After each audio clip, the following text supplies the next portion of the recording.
Hello Slaters, welcome back to another session. In this video, we shall discuss the textual exercises of What Can $1.11 Do? Before we start, I want you all to open page 34 on your textbook and hold a pencil in your hand to make notes. Read the following statements and write whether the statements are true or false. First statement, Andrew's parents had very little money.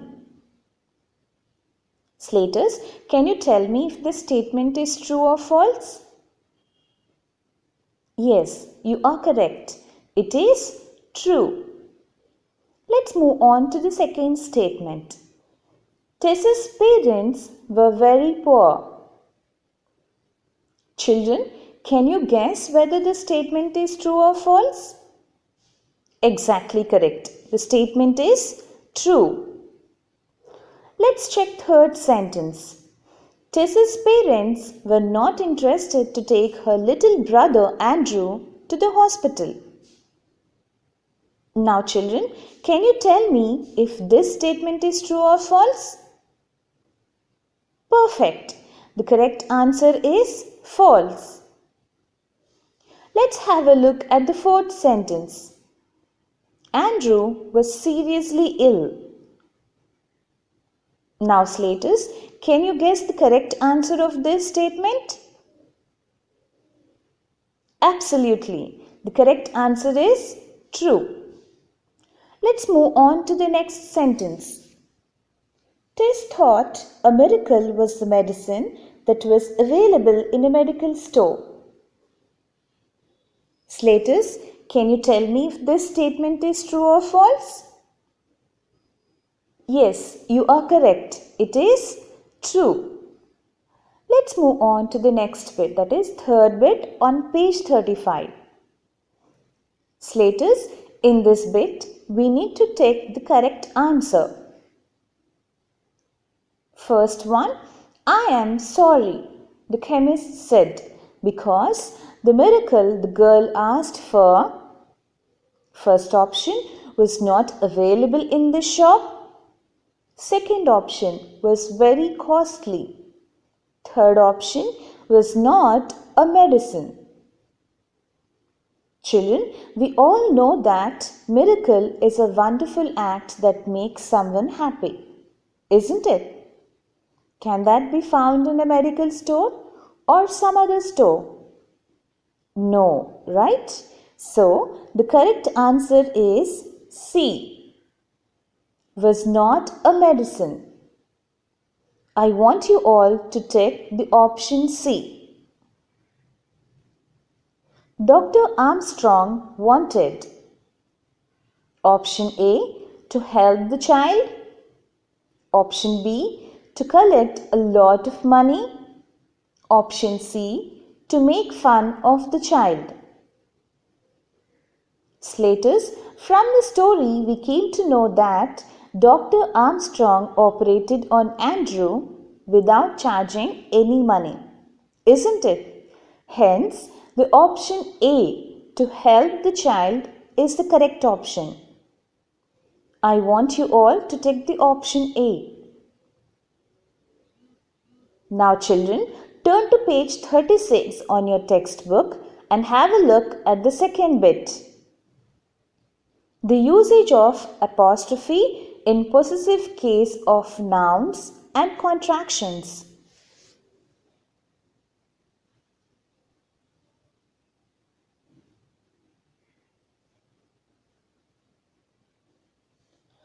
Before we read the passage given, let's know what does possessive and contraction mean.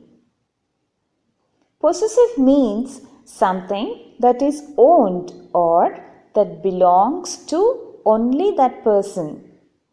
Contraction means smaller form or short form of something. Let's read the passage given in the page 36. Andrew's disease worried Tess's parents because they did not have enough money for the treatment. Tess heard her father's words. She decided to buy a miracle to cure her brother's disease. She went to the medical store to buy the medicine. The shopkeeper said, "We don't sell miracles here." "I'm sorry." Here, Andrew's disease means the disease that Andrew is affected with. Similarly, Tess's parents means the parents of Tess. In the same way, father's words means the words spoken by her father. In all these words, the apostrophe is used to talk about something that belongs to somebody. That is, something owned or possessed by somebody. Here, apostrophe is used to show possessive case. Now, look at these words.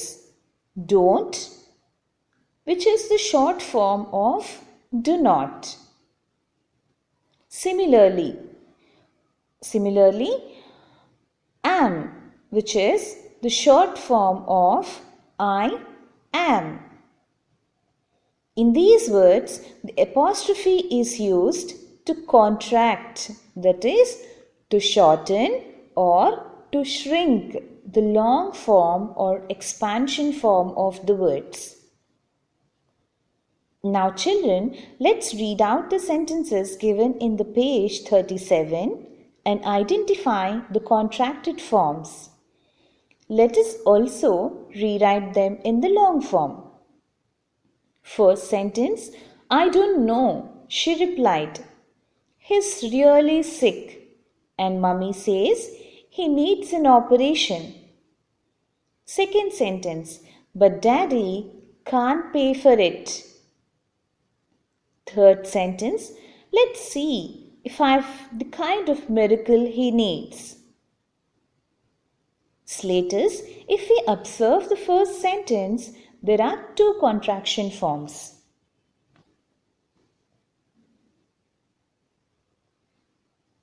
If we observe the first sentence, there are two contraction forms. They are don't, his. The expansion form of don't is do not, and the expansion form of is he is. If we observe the second sentence, there is only one contraction form, and it is can't. The expansion form of can't is cannot. And children, if we observe the third sentence, there are two contraction forms. They are let's, I've. The expansion form of let's is let us. And the expansion form of I've is I have. Now children, let's rewrite the sentences by replacing the contracted forms with its expanded forms.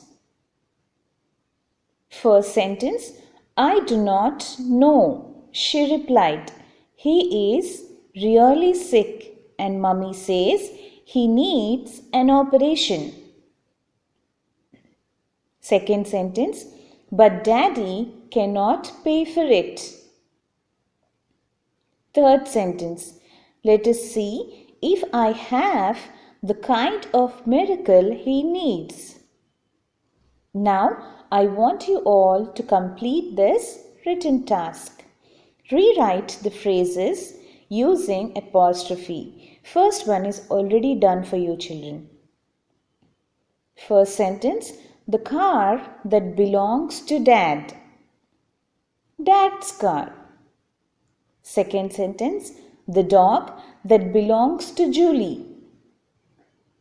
Third sentence, "The coat that belongs to Smith."